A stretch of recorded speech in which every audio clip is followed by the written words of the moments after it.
नमस्कार दोस्तों, कहानी बॉक्स चैनल में आपका स्वागत है। आज की हमारी कहानी का नाम है बुरे कर्मों की सज़ा।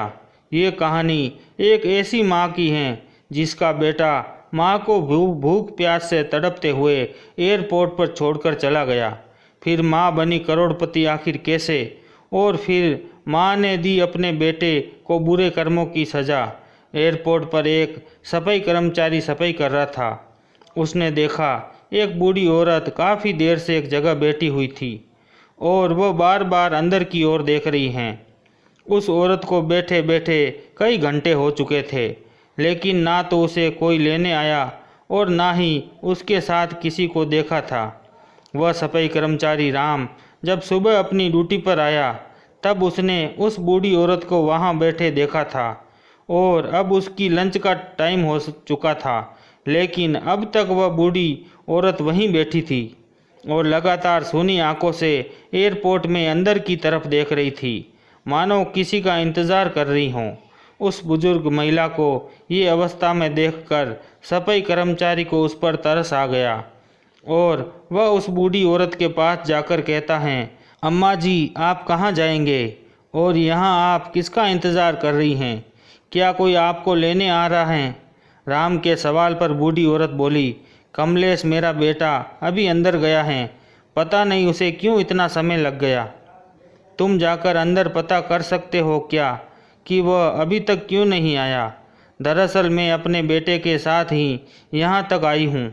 वह मुझे अपने साथ मुंबई लेकर जा रहा है। अगर हो सके तो मेरे बेटे को बुला दो, वह अंदर गया है। पता नहीं कैसे इतना समय लग गया, शायद आता ही होगा। तब राम कहता है, अम्मा जी, आपका बेटा जब आ जाए तब आप अपने उसके साथ चली जाना। अगर आपको भूख लगी हो तो मैं आपके लिए कुछ खाने को ले आऊं। वह बुजुर्ग औरत हाथ जोड़कर मुस्कुराती हुई बोली, नहीं बेटा, तुम्हारा बहुत बहुत धन्यवाद जो तुमने मुझे खाने के लिए पूछा तो सही, लेकिन तुम परेशान मत हो, मेरा बेटा किसी भी समय आता होगा और अगर मैं उसे यहाँ नहीं मिली तो वह परेशान हो जाएगा, इसलिए मैं यहाँ से कहीं नहीं जाना चाहती। राम समझ चुका था कि अब इन वृद्ध माता जी का बेटा कभी वापस नहीं आएगा। वो बोला, माँ जी, बुरा मत मानिए, लेकिन यहाँ रोज़ तीसरे दिन कोई ना कोई तो मिल ही जाता है जिसका बेटा बहू या उसके बच्चे उसे यहाँ छोड़कर चले जाते हैं। और यही नहीं, कभी मंदिर में, कभी सड़कों पर, ऐसे ही आजकल के बच्चे अपने माँ बाप को कहीं भी छोड़कर चले जाते हैं। इस पर वह अम्मा जी थोड़ी नाराज़ होती हुई बोली, नहीं बेटा, तुम ऐसा कैसे कह सकते हो? क्या तुम मेरे बेटे को जानते हो क्या? फिर तुम ये कैसे कह सकते हो कि मेरा बेटा मुझे यहाँ छोड़कर चला गया है? यदि तुम सच में मेरी मदद करना चाहते हो तो अंदर जाकर देखो, वह अंदर ही कहीं होगा। राम अंदर देखकर आया और आकर बोला, देखा माँ जी, मैंने आपसे पहले ही कहा था, आपका बेटा अंदर कहीं नहीं है। ये सुनकर वह थोड़ी परेशान हो गई। फिर वह खुद को समझाते हुए बोली, कोई बात नहीं, हो सकता है कि कुछ काम आ गया हो, थोड़ी बहुत देर बाद आ जाएगा। अब राम भी वापस अपने काम में लग गया और अब धीरे धीरे शाम ढलने लगी और राम अपने घर जाने को था। अंधेरा होने लगा था और एयरपोर्ट पर लाइट भी जल गई थी। अब गर्मी कुछ कम थी। शाम के समय थोड़ी थोड़ी सर्दी पड़ने लगी थी। बेचारी बूढ़ी औरत अपनी साड़ी के पल्लू से खुद को ढकने की कोशिश कर रही थी और ठंड से कांप रही थी। राम एक भला आदमी था। उसने उस वृद्ध महिला के पास जाकर कहा, माँ जी, आपका कुछ नाम पता आपको पता है? वे महिला बोली, बेटा, मेरा नाम मालती है और मैं अपने बेटे के साथ यहाँ आई थी। दरअसल वह कुछ दिन पहले ही मुझे गांव से यहाँ शहर अपने पास लेकर आया था और वह बड़े शहर में उसका तबादला हो गया है, तो वह मुझे अपने साथ लेकर वहीं जा रहा था। अब कब से उसका इंतज़ार कर रही हूँ पर नहीं आया। सफाई कर्मचारी ने उसके साथ कोई ज़बरदस्ती नहीं की। बोला, माता जी, यदि आपका मन हो तो आप मेरे साथ मेरे घर पर चल सकती हैं। मेरे परिवार में मेरी पत्नी है और 2 बच्चे हैं।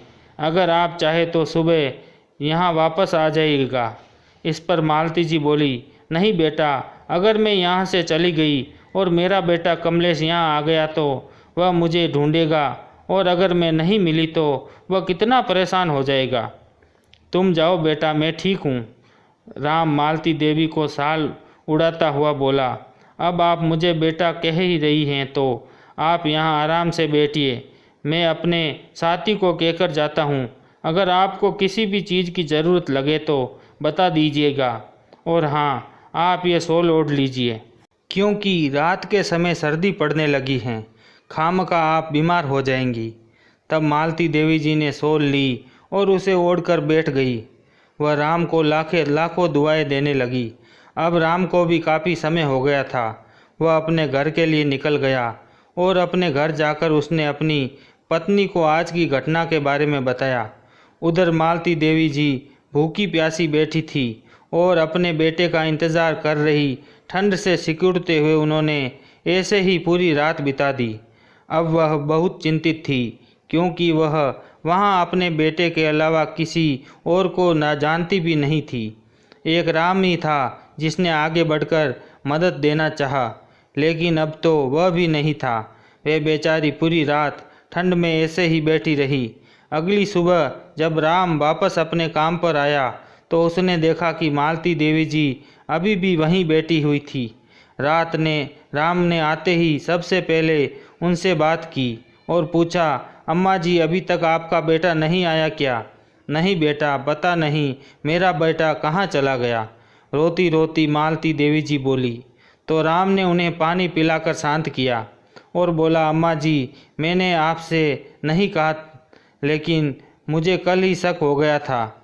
आप माने या ना माने, आपका बेटा आपको यहाँ छोड़कर हमेशा के लिए चला गया है और अब वह आपको लेने कभी नहीं आएगा। ये सुनते ही मालती देवी जी ज़ोर ज़ोर से रोने लगी। उनकी हालत देखकर राम को उन पर बहुत तरस आ रहा था। उसने कुछ ना कहा, पर सोचने लगा कि अब शायद ये माताजी अपने किसी जानकार के यहाँ या फिर अपने घर वापस लौट जाएगी। राम अपना काम करने के लिए चला गया और मालती देवी जी वहीं बेंच पर बैठी रोती रही और अचानक बेंच से गिर पड़ी तो वहाँ लोगों की भीड़ लग गई और आसपास के सभी लोग वहाँ आने लगे। लोगों की भीड़ को देखकर राम भी वहाँ आया। एयरपोर्ट के अन्य कर्मचारी भी वहाँ एकत्रित हुए थे। राम ने आकर देखा कि मालती देवी जी नीचे ज़मीन पर गिर गई थी। वह थोड़ा घबरा गया। उसने उन्हें तुरंत उठाया और फिर बेंच पर लिटाया। इतने में एयरपोर्ट के अन्य कर्मचारी वहां उपस्थित एक डॉक्टर को ले आए, जिसने आकर बताया कि वह औरत कमजोरी के चलते बेहोश हो गई। पानी की छींट मारकर उन्हें होश में लाने के बाद सभी अपने अपने काम पर चले गए और राम ने उनसे पूछा, माँ जी, आप बेहोश कैसे हो गई? डॉक्टर ने बताया, कमजोरी हुई थी। क्या आपने कल से कुछ भी नहीं खाया? मालती जी ने ना में गर्दन हिलाते हुए कहा, बेटा, मैं तो यहाँ अपने बेटे के भरोसे ही बैठी थी। मुझे क्या पता था कि वह मेरे साथ ऐसा करेगा। मेरे पास एक पैसा भी नहीं था जो मैं कुछ खरीद भी पाती। राम को उनकी दशा पर और ज़्यादा तरस आ रहा था। वह बोला, माँ जी, आप मेरे साथ चलिए, पहले कुछ खा लीजिए, फिर कुछ बात कीजिएगा। राम मालती जी को लेकर वहीं पास में एक कैंटीन में लेकर पहुंचा और उसने मालती जी के लिए खाना मंगवाया। अब उसने उनसे बातों बातों में जानने की कोशिश की। वह बोला, माँ जी, आप कब से यहाँ बैठी थी? अब जब आपको पता चल ही गया है कि आपका बेटा अब आपको लेने वापस नहीं आएगा, तो आप अपने घर वापस क्यों नहीं चली जाती? आपको अब अपने घर वापस लौट जाना चाहिए, यहाँ तो आपकी ज़िंदगी और मुश्किल हो जाएगी। मालती देवी जी बोली, बेटा, मैं जाऊँ भी तो कहाँ जाऊँ? मेरे बेटे ने मुझे किसी लायक नहीं छोड़ा। मतलब? चौंकते हुए राम ने कहा। तो मालती जी ने बताया कि विदेश जाने से पहले उसका बेटा जब उन्हें गांव लेने आया था तो उसने कहा था, माँ, अब मैं आपको हमेशा के लिए अपने साथ ले जाने आया हूँ, चलिए मेरे साथ, और अब हमारा वापस आना नहीं होगा, तो हम घर को बेच चलते हैं। उसने मेरा घर भी बेच दिया। अब मेरे पास सड़कों पर रहने के अलावा और कोई चारा नहीं है। ये कहती कहती वह रोने लगी। उनकी दशा देखकर उसे बहुत दुख हो रहा था, पर वह करता भी क्या बेचारा। वह खुद एक छोटी सी नौकरी करके अपने परिवार का पालन पोषण कर रहा था, इसलिए वह कुछ ना कह सका। उसने उन्हें शांत कराया और खाने का बिल देकर वहाँ से चला गया। शाम को जब वह अपने काम से घर वापस लौटने लगा तो देखा कि एयरपोर्ट के बाहर फुटपाथ वाली जगह पर एक बूढ़ी औरत बैठी थी और उसके पास कुत्ते भौंक रहे थे, और वह बूढ़ी औरत कुत्तों से बचने के लिए वहीं पड़ा पत्थर उठाकर उन्हें डराने की कोशिश कर रही थी, और इसी कारण वे कुत्ते और ज़्यादा भौंक रहे थे, जिनकी आवाज़ से आसपास के और कुत्ते भी दौड़ आ रहे थे। और वह बूढ़ी औरत बेचारी डरते डरते उन्हें भगाने की कोशिश कर रही थी और धीमे कदमों से पीछे हट रही थी। वहीं पर लगी एक स्ट्रीट लाइट की रोशनी में उसने देखा तो पता चला कि वह बूढ़ी औरत और कोई नहीं बल्कि मालती जी हैं। और ये सब देखकर राम से रुका ना गया। वह वहाँ गया और एक डंडे से कुत्तों को भगाकर मालती देवी जी को एक तरफ बिठाया।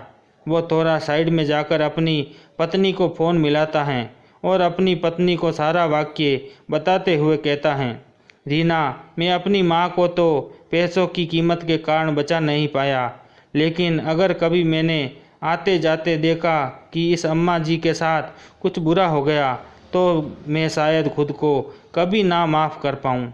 और फिर अब कुछ हो या ना हो, कम से कम 2 वक्त की रोटी तो हम इन्हें दे ही सकते हैं। और बूढ़े आदमी को क्या चाहिए? अगर तुम कहो तो मैं इन्हें अपने साथ घर ले आऊं। रीना काफ़ी समझदार थी। वह बोली, कोई बात नहीं, अगर तुम्हें सही लगता है तो ले आओ। हमसे जैसा बन पड़ेगा वैसे उनकी मदद करेंगे, और फिर जैसे हम सब खा पी रहे हैं सोच लेंगे घर में एक और सदस्य बढ़ गया है। यह सुनकर राम बहुत खुश हुआ और मालती देवी जी को लेकर अपने घर पहुंचा। उसका घर बहुत छोटा था, जहां वह अपनी पत्नी और बच्चों के साथ रहता था। मालती देवी जी ने जब ये देखा तो उन्होंने कहा, बेटा, तुम लोग मेरे कारण क्यों परेशान हो रहे हो? कोई बात नहीं, ईश्वर ने मेरे नसीब में लिखा है होगा तो वही, इसलिए परेशान मत हो, मैं कहीं और रह लूँगी। राम कहता है, नहीं माँ जी, हमें आपके आने से कोई परेशानी नहीं होगी, उल्टा खुशी होगी, है ना रीना? रीना ने भी खुश होते हुए कहा, हाँ माँ जी, ये बिल्कुल सही कह रहे हैं, हमें आपके आने से कोई परेशानी नहीं है। और फिर अभी आपने ही तो कहा है कि जो नसीब में है वही होगा, तो बस आप मान लीजिए कि अब से आपके नसीब में इस घर में रहना ही लिखा है। अंदर आइए माँ जी, और इसे अपना ही घर समझिए। रीना मालती देवी जी का हाथ पकड़कर उन्हें घर ले आई, उन्हें बैठने के लिए आसन दिया और पानी लाकर दिया। फिर परिवार के सभी लोग एक साथ खाना बैठे। मालती देवी जी अभी तक थोड़ी सी असहज महसूस कर रही थी। वे भी सबके साथ खाना खाने लगी। रीना ने कहा, माँ जी, हमारे घर में थोड़ी कम जगह है, लेकिन हमारे दिल में आपके लिए बहुत जगह है। आप बिल्कुल निश्चित रहे और हमें अपने बच्चों की तरह समझे। जैसे घर के बाकी सदस्य रहते हैं वैसे ही आज से आप भी इस घर की एक सदस्य हैं। तो आप बिल्कुल निश्चित रहें। अगर आपको कोई भी परेशानी होती है तो आप मुझे बताइए।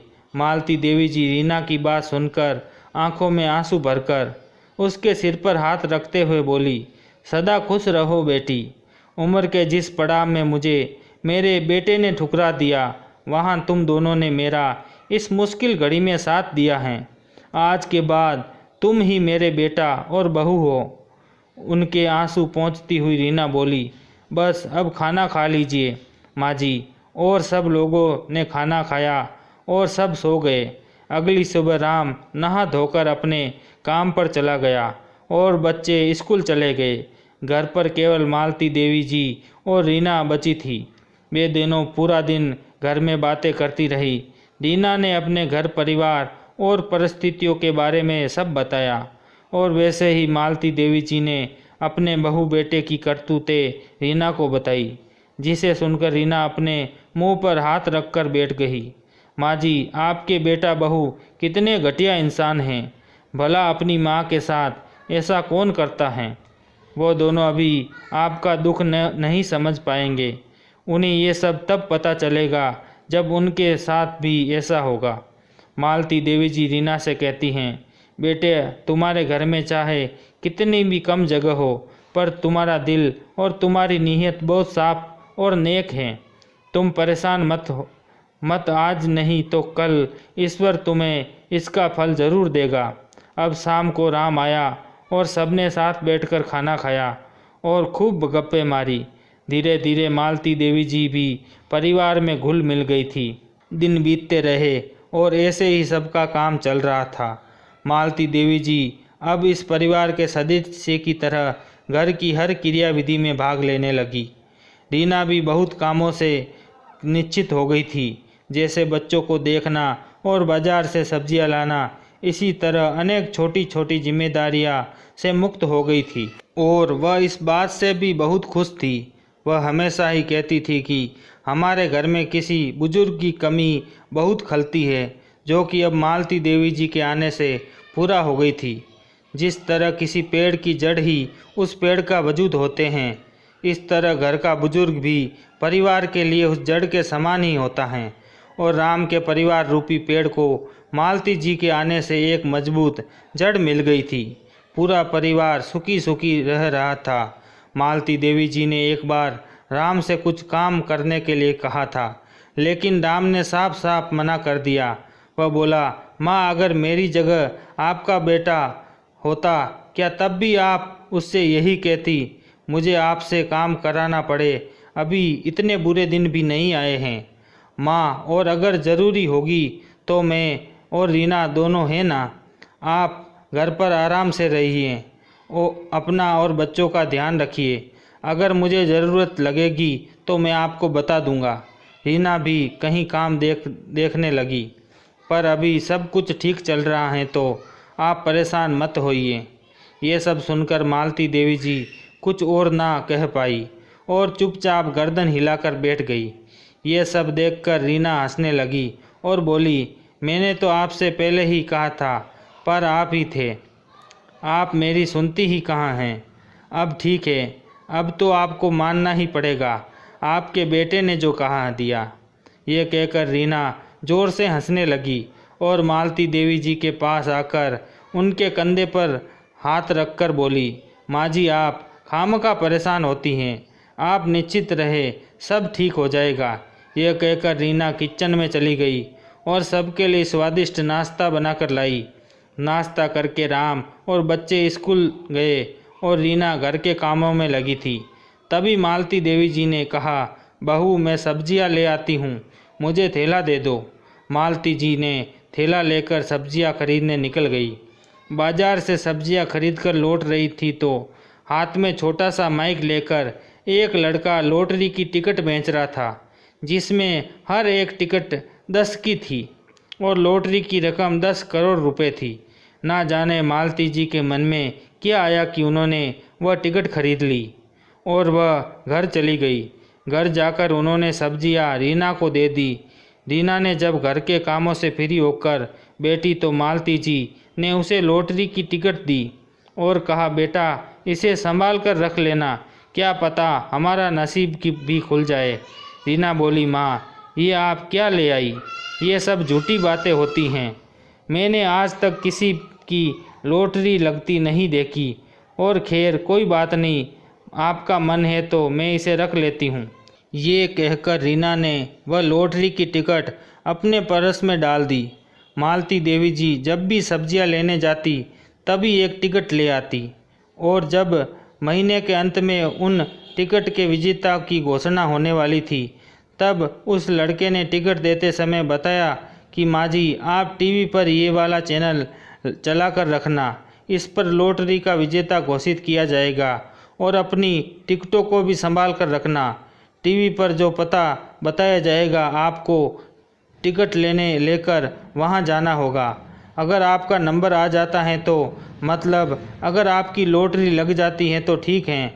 मालती देवी जी ने सारी टिकट रीना को संभाल कर रखने के लिए दी थी और जाकर रीना से वह टिकट मांगने लगी। वो बोली, रीना, कल बहुत ज़रूरी दिन है बेटा। कल लॉटरी का विजेता घोषित किया जाएगा। इस बारे में रीना या मालती जी ने राम को नहीं बताया था और मालती देवी जी ने इस बारे में भी रीना को रोक दिया। वे बोली, रीना, रहने दो, जब लॉटरी लग जाएगी तब बता देंगे, और अगर नहीं लगी तो सोच लेंगे कि हमारे इतने पैसे गए। मन का क्या समझना है बेटा, खाम का अगर राम ने भी उम्मीद लगा ली तो हमें भी दुख होगा, इसलिए रहने देते हैं। रीना भी मान गई और दोनों राम के जाने के बाद टीवी खोलकर बैठ गई और अब लॉटरी का विजेता घोषित किया जाना था। रीना मालती देवी द्वारा लाई गई 5 टिकटें अपने सामने रखकर बैठ गई और जैसे जैसे लॉटरी का विजेता घोषित किया जा रहा था वैसे वैसे उन टिकटों को चेक कर रही थी। लॉटरी के 3 विजेता घोषित होने थे। पहले विजेता को 10 करोड़ और दूसरे विजेता को 5 करोड़ और तीसरे विजेता को 50 लाख का इनाम था। मालती देवी जी और रीना दोनों ही हाथ जोड़कर बैठी थी और ईश्वर का नाम लिए जा रही थी, इस आस में कि उनकी लॉटरी लग जाए। तीसरे विजेता से बताना आरंभ किया गया। सबसे पहले तीसरे विजेता का नाम घोषित किया, उसके बाद दूसरे विजेता का, लेकिन मालती देवी जी की एक भी टिकट में उन दोनों में से एक भी नंबर नहीं आया।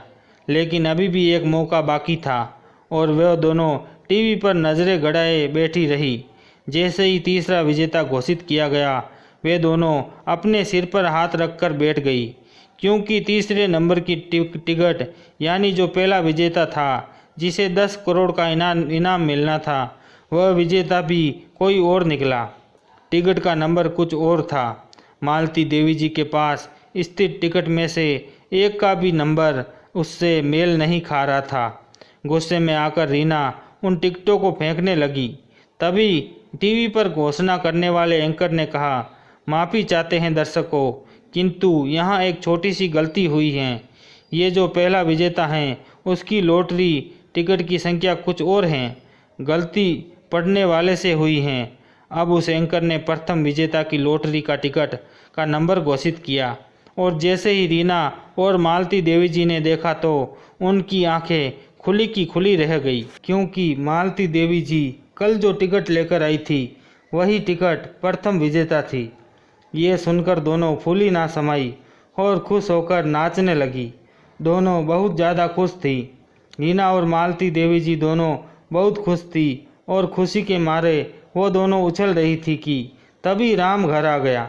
दरअसल वह अपने कुछ ज़रूरी कागजात घर भूल गया था, जो कि कई दिनों से एयरपोर्ट वाले उससे मांग रहे थे, पर वह भूल जाता था और आज वह उन्हीं कागज़ों को लेने के लिए वापस आया था। उसने अपनी माँ और अपनी पत्नियों को इतना खुश देखा तो वह हंसता हुआ बोला, अरे वाह, क्या बात है, आज तो तुम दोनों बहुत खुश हो। क्या मिल गया आप दोनों को? बैग रखता हुआ राम बोला। तब खुशी के मारे रीना उसके गले लगते हुए बोली, अब तुम्हें ये छोटी सी नौकरी करने की ज़रूरत नहीं है, अब सब अच्छा होगा। तब राम उसे खुद से दूर करता हुआ बोला, क्या कह रही हो रीना, हद करती हो। मालती देवी जी मुस्कुराते हुए बोली, अरे बेटा, अगर तू सुनेगा तो तू भी खुशी से फूला ना समाएगा। अब राम ने पूछा, आखिर ऐसा क्या हुआ है, अब बता भी दो। तब मालती देवी जी ने उसे लॉटरी की टिकट दिखाई और टीवी पर जो नंबर दिखाया जा रहा था उसे देखकर राम को भी खुद पर विश्वास ना हुआ। वह बोला, क्या सच में हमारी लॉटरी लग गई है? माँ मालती देवी जी खुश होते हुए बोली, हाँ बेटा, अब हमारे बुरे दिन चले गए, अब तो बस खुशियाँ ही खुशियाँ होगी। अब तू आज अपने काम से छुट्टी ले ले, हमें इस पते पर जाना है, यहाँ इनाम की राशि हमें दे दी जाएगी। राम ने फ़ोन किया और आज की छुट्टी लेकर वह मालती देवी जी को लेकर उस पते पर पहुंचा जहां इनाम की राशि दी जानी थी। और क्योंकि रकम बहुत बड़ी थी इसलिए न्यूज़ चैनल पर भी दिखाया जा रहा था। प्रथम और तृतीय दोनों तीनों विजेता वहां पर उपस्थित थे, जिन्हें बारी बारी से इनाम की राशि दी जा रही थी। मालती देवी जी का बेटा मुंबई में रहता था, पर वह अपने शहर का हालचाल जानने के लिए ऑनलाइन कुछ खबरें देख लिया करता था। कुछ न्यूज़ चैनल जिन्हें वह डेली देखता था, जैसे ही उसने न्यूज़ चैनल खोली तो उस पर अपनी माँ को देखकर वह चौंक गया। और जब उसे पता चला कि उसकी माँ 10 करोड़ रुपए की मालकिन बन गई हैं, तो वह फूला ना समाया और अपनी माँ को लूटने के इरादे से वह अपने शहर के लिए निकल पड़ा। पर वह जाता कहाँ, उसे तो एड्रेस ही पता नहीं था। उसने एयरपोर्ट पर कर्मचारियों से पूछा तो उसे राम के बारे में पता चला। वह राम के घर जा पहुंचा, किंतु राम और उसका परिवार वहां से शिफ्ट हो चुके थे। और होते भी क्यों ना भला, कभी किसी करोड़पति को एक छोटे से घर में रहते हुए देखा है? वह तो उनकी मजबूरी थी जिस कारण वे वहां रह रहे थे, और ईश्वर ने आज उन्हें इस लायक कर दिया तो वह अपने नए घर में चले गए। जब मालती देवी जी का बेटा वहां पहुंचा तो उसने देखा कि वहां तो ताला लगा पड़ा है। पड़ोसियों से पूछने पर पता चला कि राम और उसका परिवार एक हाई फाई सोसाइटी में रहता है, जहां उन्होंने अपना मकान लिया है। पड़ोसियों से पता पूछकर मालती देवी जी का बेटा भी उस पते पर चले गया। उसने जाकर देखा कि दरवाजे पर एक चौकीदार बैठा हुआ है, और अब वह उस चौकीदार से कहता है, सुनिए भाई साहब, यहाँ इस घर में एक मालती देवी नाम की औरत रहती हैं, वह मेरी माँ हैं। आप जाकर उनसे कहे कि आपका बेटा कमलेश साहब से मिलने आया है, या फिर आप मुझे अंदर जाने दीजिए। गार्ड ने उसे वहीं रोक लिया और बोला, मैं फ़ोन करके पता करता हूँ। उसने मालती देवी जी को फ़ोन किया और पूछा, माँ जी, बाहर कोई लड़का आया है और वह कह रहा है कि वह आपका बेटा है, उसका नाम कमलेश है, वह आपसे मिलना चाहता है। मालती देवी जी ने गुस्से में कहा कि वह मेरा बेटा नहीं है, वह मेरा बेटा यहाँ मेरे साथ हैं। उससे कह दो कि चला जाए यहाँ से, मेरा उससे कोई वास्ता नहीं है। मालती देवी जी के मना करने के बाद चौकीदार ने उसे वहीं रोक लिया, और अब वह मन ही मन सोचने लगा कि किस तरह वह अपनी माँ से मिले और किस तरह उन्हें मनाएगा, क्योंकि अब तक वह ये तो समझ ही चुका था कि माँ उससे बहुत नाराज़ हैं, जिसे मनाने के लिए उसे कुछ तो करना पड़ेगा, जिसके लिए उसने एक प्लान बनाया। वह चौकीदार जब वॉशरूम गया तो कमलेश चुपके से घर के अंदर आ गया और अंदर जाकर चिल्लाने लगा, माँ, माँ, कहाँ हैं आप? देखो, आपका बेटा आ गया आपसे मिलने के लिए। कितने दिन हुए आपसे मिले हुए, मैं तो कब से तरस रहा था आपसे मिलने के लिए। मालती देवी जी को देखकर आगे बढ़ता हुआ कमलेश बोला। जैसे ही वह मालती देवी जी के गले लगने को हुआ, मालती देवी जी ने उसे धक्का देकर खुद से दूर कर दिया और राम को आवाज़ लगाई। राम अपने कमरे से दौड़ता हुआ आया। क्या हुआ माँ, आप चिल्ला क्यों रही थी? राम को कुछ समझ नहीं आ रहा था। तभी मालती देवी जी का बेटा फिर से माँ माँ करता हुआ उनके पैरों में लिपट गया। तब राम समझा।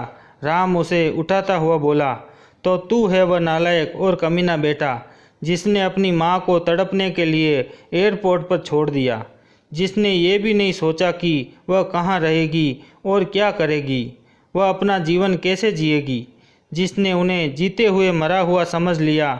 आज उसे अपनी माँ की याद आई है। तुझ जैसे कमीने को मैं बहुत अच्छे से जानता हूँ, और तू यहाँ किस इरादे से आया है मैं वह भी जानता हूँ। निकल जा यहाँ से, वरना मैं तेरी जान ले लूँगा, राम ने धक्का देते हुए कहा। तब वह लड़का अपने हाथ की नस पर चाकू रखता हुआ बोला, माँ, अगर आपने मुझे माफ़ नहीं किया तो मैं अपनी जान ले लूँगा। मालती देवी जी ने उसे इस तरह देखकर बोली, तुझ जैसा स्वार्थी कभी अपनी जान नहीं ले सकता, केवल दूसरों की जान ले सकता है। मैं अच्छे से जानती हूँ कि तू ये सब ड्रामा किस लिए कर रहा है। तब उस लड़के ने अपनी गर्दन पर चाकू रखते हुए कहा, माँ, मैं आपका ही बेटा हूँ और अब से आपके साथ ही रहूँगा, और अगर आप इस बात के लिए नहीं मानी तो मैं खुद को मारकर आप लोगों को अपने हत्या के जुर्म में फंसा दूंगा। या तो मुझे भी यहाँ अपने साथ रखो या फिर मुझे इनाम के वह पैसे दे दो, मैं यहाँ से चला जाऊँगा। राम ने जैसे ही उसे धक्का देने के लिए हाथ आगे बढ़ाया, वैसे ही उसने राम को खींचकर उसकी गर्दन पर चाकू रख दिया और मालती देवी जी को धमकी देने लगा, अगर आपने मुझे इनाम के पैसे नहीं दिए तो मैं इसे जान से मार दूंगा। मालती देवी जी राम की जान को खतरे में देखकर घबरा गई और बोली, नहीं नहीं, मेरे बेटों को कुछ मत करना, मैं तुम्हें जितनी भी रकम है वह देने के लिए तैयार हूँ। ऊपर खड़ी हुई रीना ये सब देख रही थी, जिस पर मालती देवी जी के बेटे कमलेश का बिल्कुल भी ध्यान नहीं था। रीना ने तुरंत पुलिस को फ़ोन किया और सारी घटना की जानकारी दी। मालती देवी जी ने राम की जान बचाने के लिए रीना को आवाज़ लगाई और कहा, बहू, घर में जितने भी पैसे और गहने हैं सब भरकर लाओ, मुझे मेरे बेटे की जान से ज़्यादा प्यारा कुछ नहीं है। तब ये सब देखकर कमलेश शैतानी मुस्कुराते हुए, अरे वाह, बड़ा प्यार है माँ बेटे में, अपने सगे बेटे से इतनी नफरत और इस पराये से इतना प्यार। तब मालती देवी जी बोली, सब कुछ तेरे कर्मों के कारण हैं, जरूरी नहीं कि अपना खून है तो वही सगा हैं या वही आपका ख्याल रखेगा। तूने तो मुझे मरने के लिए छोड़ दिया था, उस वक्त मेरा यही बेटा था जिसने मेरा साथ दिया, तो भला मैं आज इसे यहाँ मरने के लिए कैसे छोड़ सकती हूँ। कमलेश इन सब बातों में लगा था और क्योंकि रीना ने पुलिस को फ़ोन कर सारी स्थिति बता दी थी, तो पुलिस ने भी चुस्ती दिखाते हुए तुरंत कार्रवाई की। वह समय से पहले वहां आ पहुंचे और सभी लोग इतने धीरे धीरे अंदर आए कि कमलेश को अंदाज़ा भी नहीं हुआ कि कब तक उसके सिर पर पुलिस इंस्पेक्टर के गन तान दी। और तभी एक कांस्टेबल ने आकर उसके हाथ से चाकू छीन लिया। अब कमलेश को पकड़कर पुलिस वाले ले गए और उसे जेल में डाल दिया।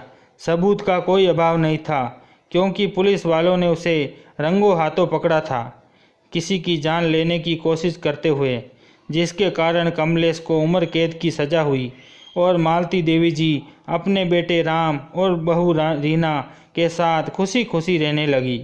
अब वे अपना जीवन बहुत खुशी खुशी व्यतीत कर रही थी। शायद राम और रीना के कर्मों का फल था जो उन्हें मिला था। उन्होंने एक की मदद की और ईश्वर ने फलस्वरूप उन्हें इतना बड़ा तोहफा दे दिया। दोस्तों, ज़रूरी नहीं कि आपका अपना खून है तो केवल वही आपकी सेवा कर सकता है या आपका ख्याल रख सकता है। कई बार पराये रिश्ते इतने पास हो जाते हैं जितना आपके अपने रिश्ते भी नहीं हो पाते। खून के रिश्ते होने से सब कुछ नहीं होता।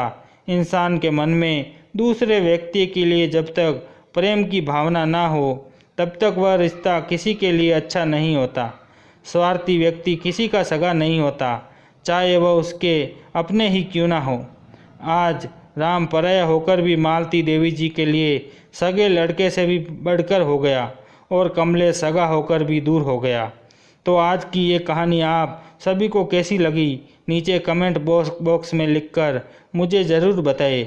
अगर आपको ये कहानी अच्छी लगे तो प्लीज़ इसे लाइक और शेयर ज़रूर करें और मेरे चैनल को सब्सक्राइब करना ना भूलें। तो मिलते हैं एक नई कहानी के साथ, तब तक के लिए धन्यवाद।